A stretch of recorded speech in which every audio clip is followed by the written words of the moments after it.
Hi there. So we got another day that we're going to work on the 944 V8 project here, and when we last left off we had made our own semi-solid trans mount.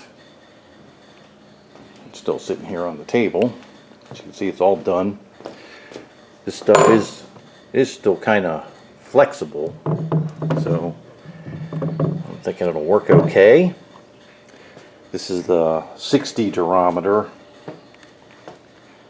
stuff that some people have used. I got this the idea of doing it this way off of Ren List. If you search semi-solid trans mount or something like that on there, you'll come up with a whole bunch of threads on how to do it. And one of the guys under the main one that I took as my lesson, he used 80 durometer, but I wanted something a little more soft because my car is going to be driven on the street a whole lot more than it will ever be driven on the track. So we went with the 60, and hopefully it works out. The one confusing thing is that guy and some other people were doing it for customers, so obviously they do this professionally, and they said they let it sit for 2 hours and then they bolted it back in the car. So that's all well and fine, except for the fact that the instructions say that this stuff says it takes 136 hours to cure, which is 5 days and 16 hours. So I was kind of unsure what to do. So this was a day and a half ago when we poured this. So what we're going to do today, I think, is we're going to bolt it together. We're going to put this cross member up in there, and then we're going to put the transaxle up in there. And I think maybe we'll just leave it on the jack, because most likely the next time we'll get to work on this is like the end of next week sometime. So by then 5 days and 16 hours will have passed, and then we'll take the jack out and leave it hang freely. So we've got the only 944 shifter on our transaxle now.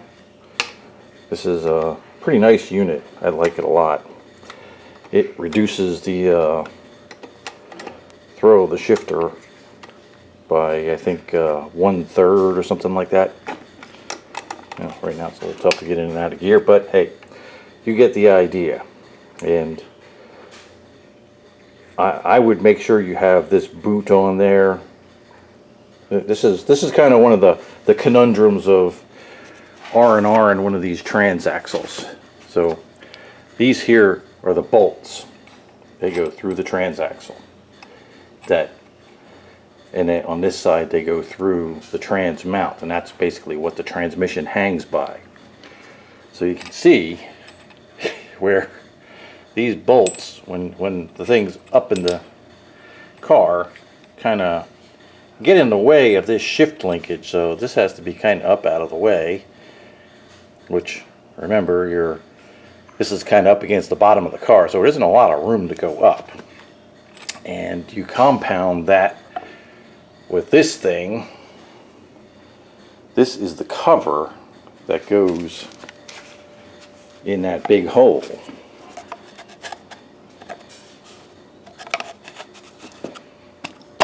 So the purpose of this thing is to keep, debris, crap, moisture, along with the plugs that go in the transaxle and the ones that go in the bell housing of the torque tube. And I think a lot of guys probably just think, oh, well, that's a pain in the ass to put in there, I'm not going to put it in there. So they just leave that. They leave the plugs out. And then what happens is water, dirt, moisture, everything get in here and rust up your shaft, the input shaft of the transaxle, and the torque tube drive shaft. So it's very important that these things stay nice and clean, one, you're going to want to be able to get these bolts out again at some point. Two, this has to slide back and forth real nicely. I mean real nicely, because when you install the transaxle, you're going to put the coupler on like that, get the thing jacked up and bolted in there. Then you only have these little tiny holes to get at this stuff, and once it's bolted together, you have to get this to slide through onto the drive shaft about that far. And then you have to be able to turn this to line the bolts up with the holes. There's one here for the transaxle, and there's one on the other side for the drive shaft side. And get those bolts in there and get them torqued down. Now you can imagine if you got like some rust or something like that, I mean any little thing on the shaft, and it's gonna be extremely difficult for you to wrestle that while this is all closed up. And you're not getting it apart again until you get this uncoupled and the coupler pushed back onto there, because otherwise the transaxle can't go down. So that's just a little precautionary thing. These things are kind of important, so don't just leave them out. This one has a hole in it. Well, this was new the last time. These things take a beating. I bought this new when we stuck the transaxle in the last time, and I cut this off just to make it a lot easier to get in, because it's a pain in the butt. And I must have whacked it with something, got a hole in it. We'll just put a piece of tape over that. But I think what I'm going to do, last time I installed it like this, so it would come through this way, and as you can see the bolts get in the way. Push them in for right now. I think I did it like that and pushed it in that far so I could get the trans up in there and bolt it in.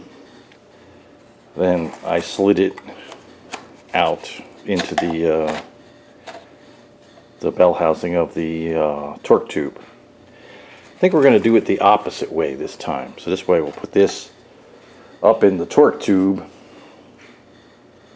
this way, put the trans in, and then slide it in that way. That way this won't be blocking the transaxle mount bolts there. Anyway, that's the long-winded way of saying how we're going to do this.